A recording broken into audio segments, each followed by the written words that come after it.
you feel sad. You lost the bestest pal you ever had.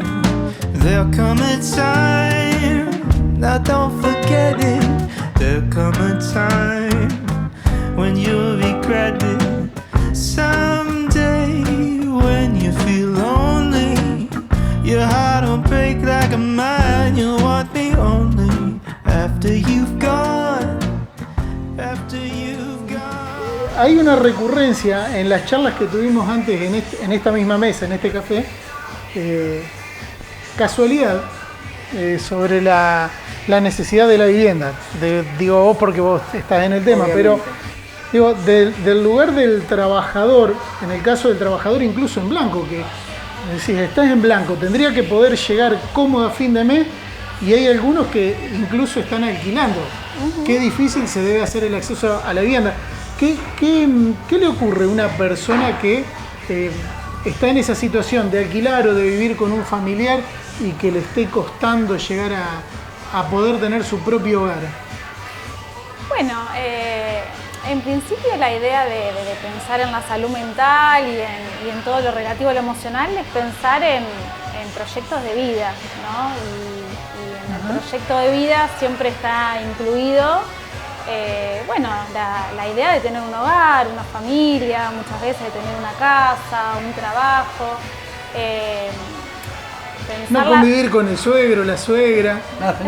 Es un problema eso. Lo posible, son decisiones personales, pero bueno, lo posible, nadie elige ese camino.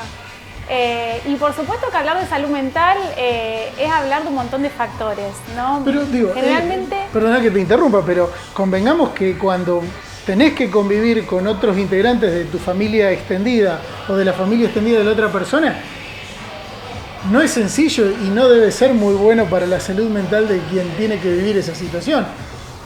Yo no generalizaría porque esas son decisiones. Me parece que lo que no sería muy bueno es no tener la posibilidad de elegir, ¿no? Y para uno poder elegir lo que quiere necesita acceder a los derechos que todas las personas tenemos, como el trabajo, la salud, la educación, y a partir de eso proyectar lo que cada uno quiere y elige para su vida. Esto me hace acordar a la posibilidad de elección que planteaba Milei, que decía, bueno, pero vos tenés la posibilidad de trabajar 12, 14 horas para poder subsistir o morirte de hambre.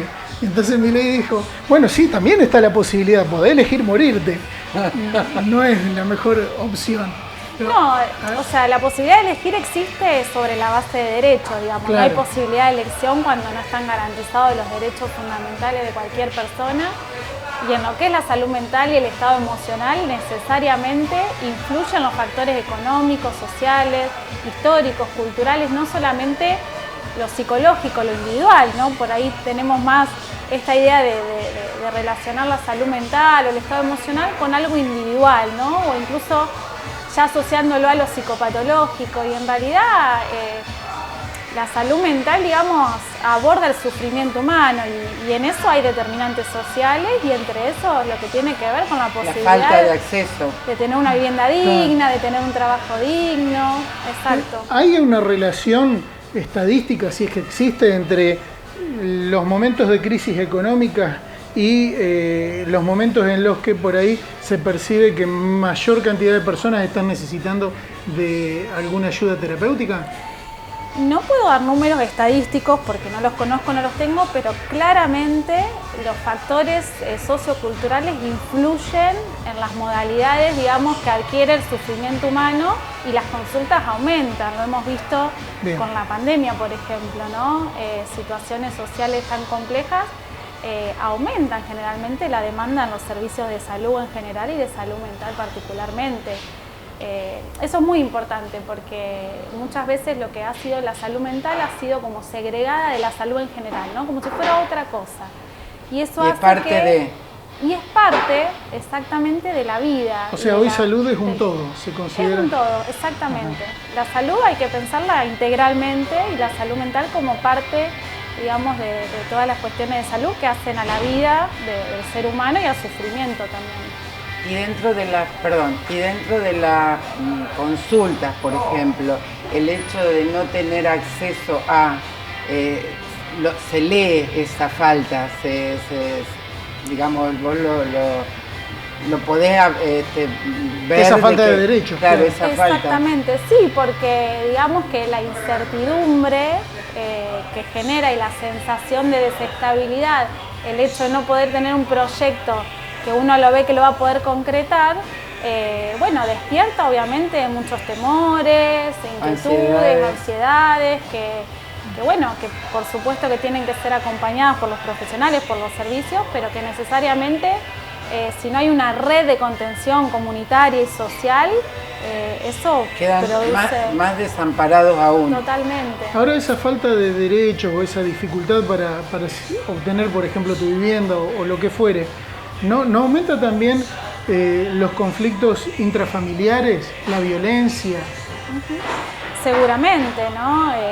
El hecho de vivir, vos decís, varias familias juntas. No, y además las dificultades económicas, no llegás a fin de mes, si eso no te satura, estresa, te genera un problema donde antes no lo estaba. Sí, aparte que se van como, si en un lugar viven, por más que sean familias, pero 2 o 3 familias generadas, los padres, los hijos con su familia, el otro hijo con otra familia, eso también genera todo un desorden, porque porque los problemas de uno se involucran con los del otro y bueno, por eso ahí influye la posibilidad de tener cada uno su proyecto de vida, su vivienda, lo que es la casa propia. Vos estás trabajando para la provincia. Exacto, para la Subsecretaría de Salud Mental y Consumos Problemáticos de la Provincia de Buenos Aires. Consumos Problemáticos, claro. El nombre completo es, sí, Subsecretaría de Salud Mental, Consumos Problemáticos y Violencia en el ámbito de la salud, que bueno, tiene distintos dispositivos en todo lo que es el territorio de la Provincia de Buenos Aires, y el año pasado se generó acá en Colón el Centro Comunitario de Salud Mental y Consumos Problemáticos, que trabaja en convenio con la municipalidad a través de un acuerdo de colaboración. Y también hay coordinación con áreas de la justicia, con otros engranajes. Sí, articulamos con un montón de áreas y sectores justamente porque en esto, ¿no? En pensar que las estrategias de cuidado en la salud mental implican muchos factores de la vida de las personas. Entonces, la interdisciplina, la intersectorialidad es fundamental. Trabajamos con educación, con cultura, con claro, educación también. Exacto, estamos trabajando mucho con educación a través de lo que es la Dirección General de Escuelas, ¿no? El Ministerio de Educación. Sí, parece que educación no entraría, pero claro. No. Ahora, si tomás una foto de este momento, la cantidad de recursos humanos y de elementos que disponés hoy, ¿alcanzan para abastecer la demanda de la problemática o necesitas más o está sobrada? Bueno, el centro comunitario no existía y existe desde el año pasado, o sea que es un nuevo dispositivo de atención primaria que se suma a toda la red de atención en salud, con lo cual favorece, digamos, la continuidad de cuidado, y entonces contamos con un recurso que a lo mejor en otro momento no estaba. La realidad es que la demanda por ahí en salud mental actualmente siempre supera, digamos, muchas veces lo que los servicios se pueden prestar, pero porque en este momento social, digamos, la demanda se agudiza bastante, pero bueno, la realidad es que se están generando dispositivos, sobre todo lo que tiene que ver con el abordaje comunitario y territorial, que el otro día también vi que salió un nuevo programa de salud comunitaria, ¿no? Que es lo que hace que también la llegada y la accesibilidad sea favorecida, ¿no? Me voy a volver extremista. Eliminamos el capitalismo, ¿se resuelven muchos problemas? Es una utopía eso, ¿no? Pensar de eliminar el capitalismo, pero con el capitalismo... Vayamos a salud mental. ¿Qué pasaría? El capitalismo produce tipos de interacción humana que necesariamente afectan la vida de las personas, ¿no? El individualismo, la competitividad, la carrera por llegar a un lugar, la acumulación de bienes, genera siempre un rompimiento de los vínculos que, bueno, hace que las redes de contención caigan, y ahí es cuando los sufrimientos se vuelven más desbordantes, ¿no? Aparecen los desbordes. sí, si nos ponemos a hablar de capitalismo, bueno, Claro, estamos en una filosofemos. sociedad de Total, no consumo. vamos a cambiar nada. Claro. En sí, una también. sociedad de consumo y en ese sentido los objetos, digamos, adquieren mucho más valor muchas veces que los vínculos, ¿no? Tuve la posibilidad de conocer México, de caminarlo, ¿no? De estar en las burbujas tomando un daiquiri. Y me llamó la atención el brutal nivel de consumo que tienen allá. Ellos tienen Yanquilandia totalmente instalado en la sangre. Es que están a un paso. Sí, tan lejos de Dios y tan cerca de Estados Unidos. Claro. Pero sí me llamó la atención que nosotros tenemos un consumo bastante menor comparado con ellos. Lo de ellos Imagínate. Imagínate. Porque acá el consumo es desbordante también. Imagínate si aquello es peor. Yo no conozco México, pero por lo que vos y la decís, cantidad de basura que genera. Sí, el plano ambiental. Claro. Si acá nos quejamos, no te das una idea lo que se vive allá. Y vamos en esa dirección de a poquito. Es que la modalidad de consumo que tenemos es eso, desechar y pasar a otra cosa. Entonces, en ese sentido... Aparte la evolución de todas las cosas. Hoy sale una cosa, mañana otra, mañana... Y todos van ahí atrás. Hoy me invitaste a un café, Ah, me invitó a un café en su casa. Me lo perdí ese. Sí, ese te lo perdiste. Que está hecho con un dispositivo, con un plastiquito que adentro se ve que tiene los condimentos, pero además para que salga más rico lleva dos. Son dos. entonces O sea, desechando... Hablando de consumo, claro. claro, entonces, ya no es el café batido que vos les agregó un poquito de cacao. No, es dos plastiquitos tirados a la basura que adentro tenían algo que supongo que es café, con chocolate o algo de eso, porque no lo puedo ver. Pero fíjate vos cómo antes en la despensa de barrio antiguamente era la lata cuadrada con el Todo vidrio a granel. grande, todo a granel, Tal cual. y cada vez más encapsulado, más chiquito, más basura, más... Bueno, pero eso es en café. Ahora vienen los tragos así. ¿Cómo lo trago? Los tragos, vos compras un trago y ya viene preparado y lo echás, no sé, soda. No lo consumí. Pero Te sé contaron. También que- viene... me contaron que los tragos ya vienen también así preparados y vos creo que le pones soda o no sé qué otra Nunca lo cosa. probé. Los batís y ya está. No necesitas tener todas las botellas que formarían parte de un trago, sino que ya viene en un... Sí, por ahí lo que creo que O desconocemos... sea que también eso. Claro, el consumo. sí creo que desconocemos, por ejemplo, hay una parte que se está abordando, pero la veo medio tibia. Por ejemplo, lo que son la recolección de estos bidones de agroquímicos, esos bidones se chipean, es decir, se parten en pedacitos y tienen una trazabilidad, es decir, se le hace un seguimiento y cuando van a fundirse, se reutilizan para lo mismo, no van a hacer una mamadera con eso. Obviamente. Claro. Hay algo de trazabilidad, por ejemplo, me contaba ayer un amigo que trabaja en un laboratorio en Rosario que producen suero y todos los desperdicios de los botellones de suero, los sachets, vuelven a la fábrica con una trazabilidad para producir exactamente lo mismo. Algo tibio hay. Al menos tibio. intenta. Sí, pero va muy por detrás del problema. Pero tampoco, bueno, pero vos fíjate que tampoco logramos que en las ciudades se haga la clasificación de los residuos. Es que eso que se necesita es la participación comunitaria en todo, cualquier, digamos, de transformación todo, social. de todo. Más Todos allá de tendríamos las que tener leyes o de los que, programas. por ejemplo, en Brasil, en todas las ciudades, no podés desechar la basura todas juntas. Plástico va en un lado, vidrio va en el otro Mira. y orgánico va en otro. Y mirá que... Después no sabemos qué es lo que pasa, pero ya el arranque es bueno, el inicio. que- Separación en origen.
tienen pretensiones o se están acercando a los espacios de poder, y es como que uno de los temas importantes, no tal vez el más importante que se utilizó en campaña, porque en campaña viste que era o los pozos, la pérdida de agua, las cloacas, lo mismo de siempre, ¿no? Sí.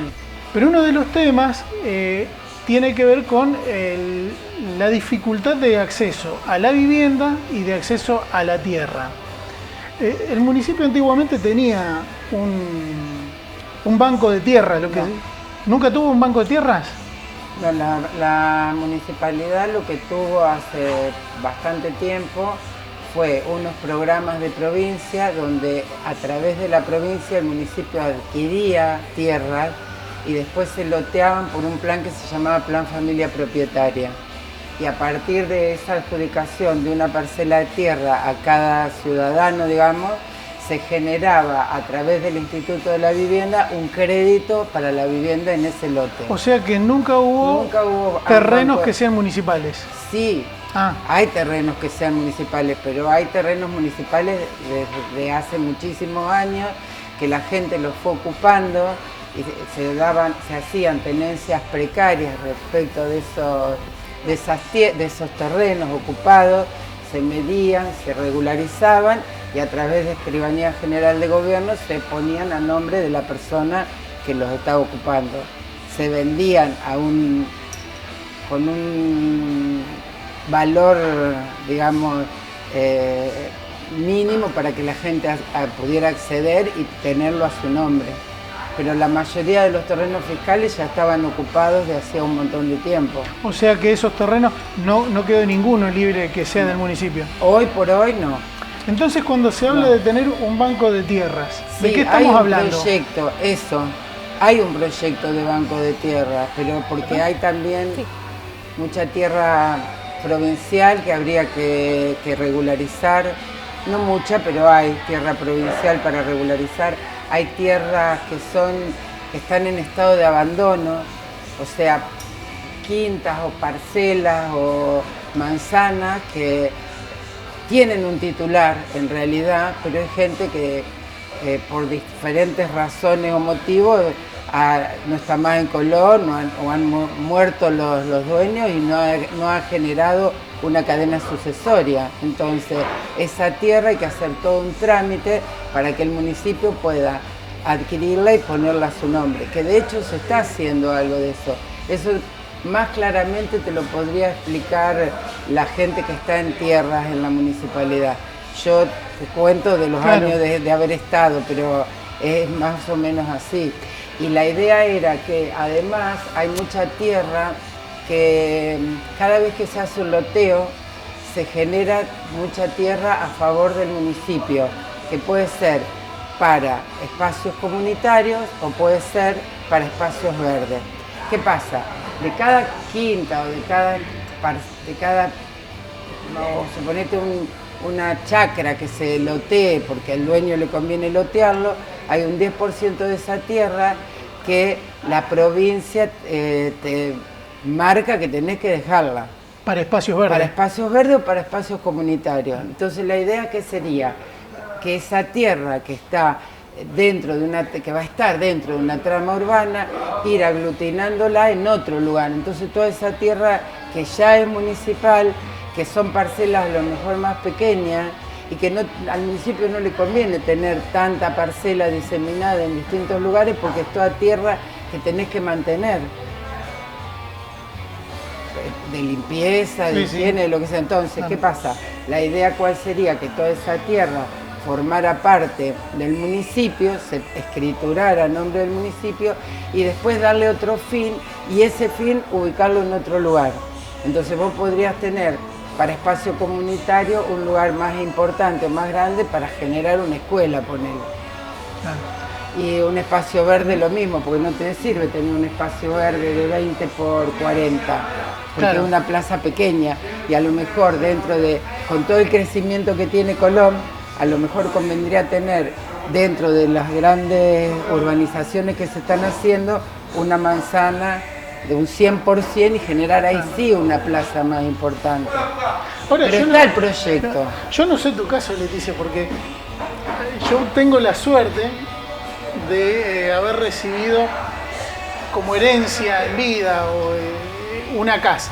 Es decir, mi madre me deja una casa, ella tiene dónde vivir, pero si hubiese tenido que ser por mis brazos o por mi trabajo, sería inviable. No sé tu caso, pero digo, qué difícil que es para un laburante poder llegar a fin de mes, comprarse un terrenito, una casa, y no sé hasta qué punto eso no lo pondría en algún grado de alteración o de desesperación, es decir, laburo, no llego. De todas maneras hay programas. Bueno, ahora, hubieron programas de vivienda, por ejemplo, que la gente pagaba una cuota capital que tenía sentido para después, con ese dinero, poder financiar otros barrios, por ejemplo, en el caso de barrios. Y hubieron otros que el monto terminó siendo tan simbólico que no. Lo que pasa que en general, bueno, eso ya es algo que tocaría la parte económica, que no te la sabría yo explicar muy bien, pero generalmente todos los barrios, como son viviendas sociales, nunca se implementa un programa de seguimiento respecto del pago de las cuotas. Entonces, la gente puede aducir a muchísimas cosas por las cuales no puede pagar la casa. Y una vivienda no se va, y más de un plan social no se le va a retirar a nadie. De todas maneras, los planes son a muy largo plazo. Imagínate que hace unos años terminó la gente que vive en el barrio Mirador del Lago, terminó de pagar una cuota de 500 pesos, que era totalmente simbólica. Pero está bien eso, porque... No digo que no. Ah, bueno, está bien, es otro debate, yo sé. Claro, a los tiempos que corren no está bien porque no se genera reingreso para poder otra vez volver a volcar en vivienda. Generar nuevas oportunidades de vivienda para terceros. Bueno. Exacto, eso sí. Pero ya escapa a lo que es municipio, porque el crédito de vivienda lo genera el Instituto de la Vivienda. Ahora sí hubieron barrios que se pagaron bien, que tenía una cuota capital que se terminó pagando. Sí, esos barrios son los de Plan Abuelo, que bueno, Plan Abuelo no pagó, pero donde está Plan Abuelo, los planes que están en la 25, sí, en la 25 entre 52 y 56, que están todos costeando la vía. Bueno, todos esos barrios fueron diferentes los programas. Eso se llama Procasa, 1, 2, 3, 4 y 5, Plan Novios y Plan Abuelo. Eso tenía, salvo la impronta de que Plan Abuelos no pagaban, porque en realidad la cuestión de Plan Abuelos era hacer una vivienda para gente que estaba en situación de abandono, no de abandono, pero sin vivienda, y que no pagara la cuota. ¿Cuál era la idea? Esas viviendas quedaban para el municipio. Cuando los abuelos fallecían era para dárselo a otros abuelos. Pero ¿qué pasa? Los abuelos vivían con el nieto se casó, tuvo chicos, y vos después no le podés sacar la casa a una familia. O sea, no se respetó la rueda, no se pudo respetar. Pero por ejemplo, Plan Novios y los Procasa, esos planes son los que la gente pagaba una cuota y mejoramos la calidad de la vivienda. Ahora, cuando un candidato a intendente pide hacer un banco de tierra, ¿es viable? ¿Se puede hacer? ¿Qué es lo que se podría hacer? Eso que yo te estoy contando. Porque, por ejemplo, ahora la municipalidad en este momento tiene un par de tierras dando vuelta. Porque en algún momento la gente de tierra, toda esa parte de esas pequeñas parcelas originadas en un loteo particular, se cambiaron, porque donde está ahora la Casa de la Provincia, claro, eso era para viviendas. Entonces se invirtió, eso se pasó como comunitario y espacios verdes, y estos terrenos que están insertos dentro de la trama urbana es hoy por hoy el capital de tierras que tiene el municipio. Que se podrían sacar unas 80 viviendas más, pero bueno. O sea, más que nada 80 terrenos, porque el municipio... Pero podés generar también, porque podés generar, esas tierras pueden generarse un compartir, que son programas de la provincia. Claro, pero eso proviene de provincia, o sea, necesitas la tierra primero, después el resto vendrá de provincia o de nación o de algún otro tipo de programa. O procrear. O procrear, que tan buen resultado dio. Excelente. Procrear es uno de los mejores programas que tuvo La Nación, en realidad, porque es una vivienda mínima, pero es una vivienda completa. Claro. Entonces y tiene todas posibilidades de crecimiento. Entonces, ¿qué pasa? Vos tenés un núcleo que lo podés habitar de inmediato y después podés crecer, pero tenés la base. Ahora, ¿qué diferencia entre el barrio obrero, el que ya conocemos, y el resto de los barrios? ¿Qué opulencia pareciera que hubiese habido en aquella época? Eran otras épocas. Claro. Eran unas casas muy bonitas. Eran otras épocas. Pero, por ejemplo, el barrio que se hizo en la cancha de Racing, sí. Las 96 viviendas, ese barrio está hecho con muy buena calidad de materiales. Lástima el barrio, la plaza. Bueno, esa es otra discusión. Hubieron también incluso problemas con las escrituras. ¿Qué pasó con eso? No, lo que pasó que ese proyecto era un proyecto eran 4 manzanas y las manzanas estaban atravesadas por una circulación peatonal que era y una plaza interior que era de esa manzana, como si fuera del condominio, no un condominio, pero bueno, sí, algo parecido. Bueno, ¿qué pasó? Nadie las mantenía, no podían llevar los chicos a jugar porque las motos cruzaban, los autos cruzaban, no se utilizaba como fue pensado. Entonces, pedido por el municipio, se solicitó que esos terrenos que eran como propiedad de todos los que ocupaban esa manzana, se dividieran entre los que vivían. Entonces hizo una nueva subdivisión y esa tierra fue quedando para las distintas propiedades. Eso es lo que pasó. Pero ese proyecto es muy lindo proyecto y las casas son muy lindas. Las casas de las esquinas son de 2 pisos, tienen 4 dormitorios, 2 baños, increíbles. Después vos me vas a decir que no tuvieron mantenimiento, que bueno, eso es otro cantar. Pero las casas en sí mismas son muy lindas y están muy bien hechas. Tienen losas de hormigón, no son techos de madera, nada que bien ver. hecho, bien construido. Bueno.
En el caminar la calle. Tuve la suerte con 2 mangos y como se pudo Cuba y México. En el caso de México, cuando llego, tenía que ir a un hotel. Entonces digo, voy a tomar el transporte público. tienen unos colectivos rarísimos, muy interesantes, muy avanzados. Entonces me paro en el andén para esperar, veía que venía uno que me llevaba supuestamente al lugar donde yo tenía que ir. Viene una señorita policía y me dice, váyase de acá, este no es su lugar. A ver, ¿qué hice? ¿Qué pasó acá? Entonces la miré y me corrí, fui para otro lado y después veo que el suelo era color violeta en ese sector. Tenía como el colectivo como varias entradas, 3 entradas. Una era distinta, la primera era violeta, los otros 2 tenían otro color. Ingreso y presto atención que dentro de ese ómnibus, que es largo, es flexible en distintos puntos, tiene fuelles. El primer sector de ese colectivo, hasta los asientos eran violeta e iban todas mujeres. Oh, qué raro, ¿por qué pasa esto? Entonces empiezo a preguntar y parece que todavía están tratando de sacarse una cuestión residual machista que tienen en México, muchos problemas de femicidios también, pero muy machista. Incluso tenían colectivos enteros violetas, enteros. Solo para mujeres. Solo para mujeres, que ahora ya los han retirado. Se ve que lentamente están avanzando. Y las mujeres pueden elegir o ir en la parte de atrás o estar adelante. El varón únicamente en la parte de atrás. Luego, llama un poco la atención porque acá, si bien todavía tenemos problemas, pero cuando ocurre, por ejemplo, un manoseo en un subterráneo, generalmente la propia gente que está dentro del subte linchan al acosador, le dan como para que tenga, se acuerda de por vida de que no tiene que hacer eso. Pero nos ha costado un tiempo y todavía nos va a seguir costando porque hay un montón de cosas por vencer, me parece a mí que de costumbres, como por ejemplo también era una costumbre, salvando las diferencias, antes venía una persona a un bar como este y todo el mundo fumaba adentro. Y eso ya es parte del pasado, eso ya Totalmente. No se ve más. Y cuántas cosas que estaban naturalizadas, hoy por suerte ya las entendimos. Creo que como sociedad en algunas cosas avanzamos. Evoluciona, sí. En algunas cosas. Sí, yo creo que sí, sobre todo en estas situaciones que son un poco más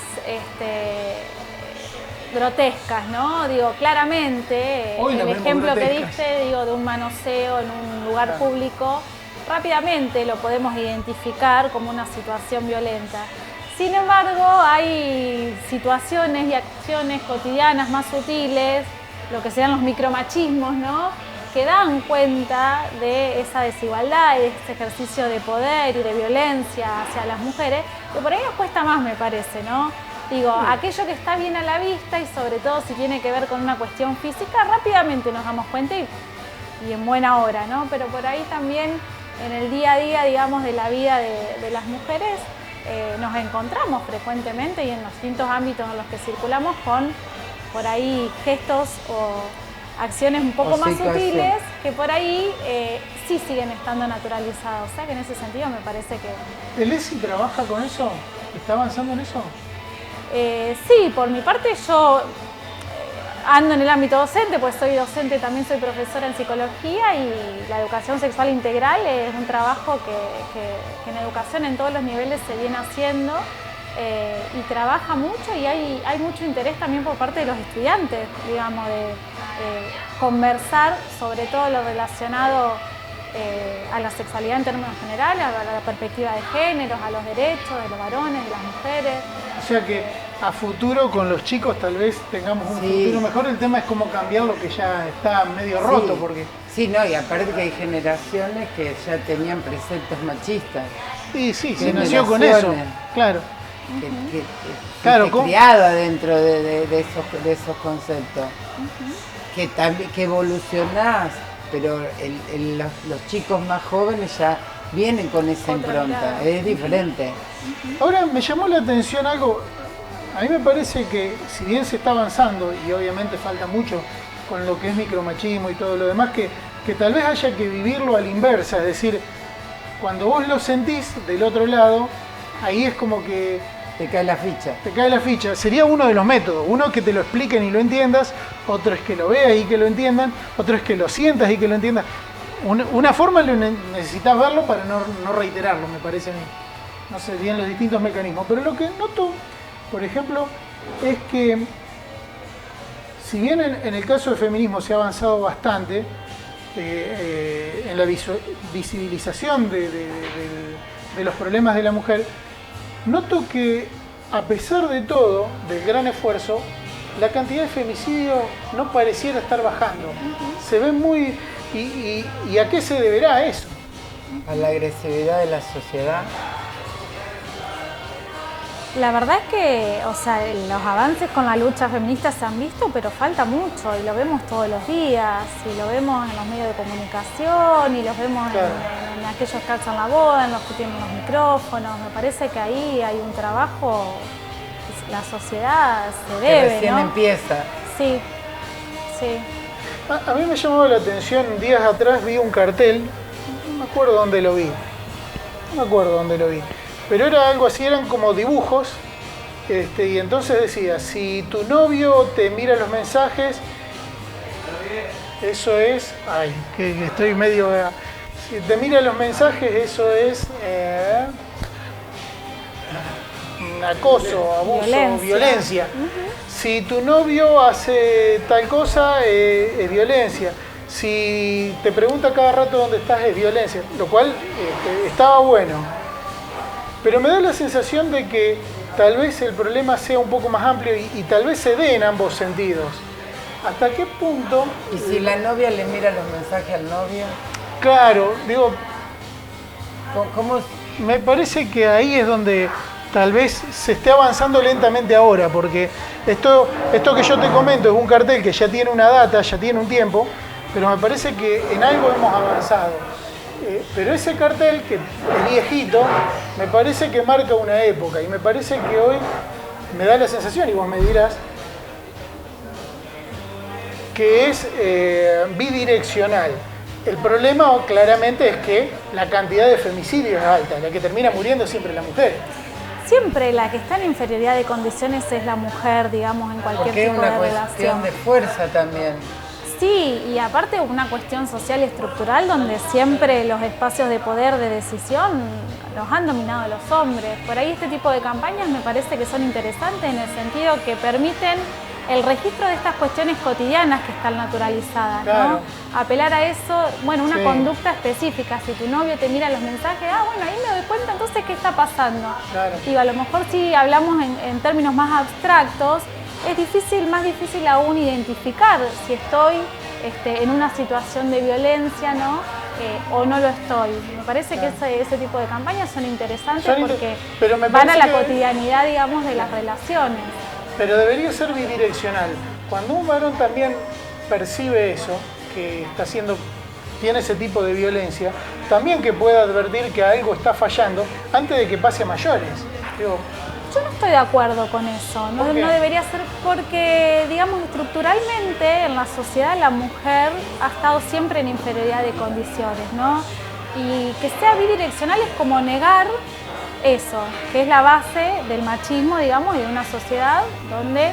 ¿puedo decir que sea bidireccional es negar que el varón le mira los mensajes a la mujer? No, digo desconocer, digamos, la inferioridad de De condiciones.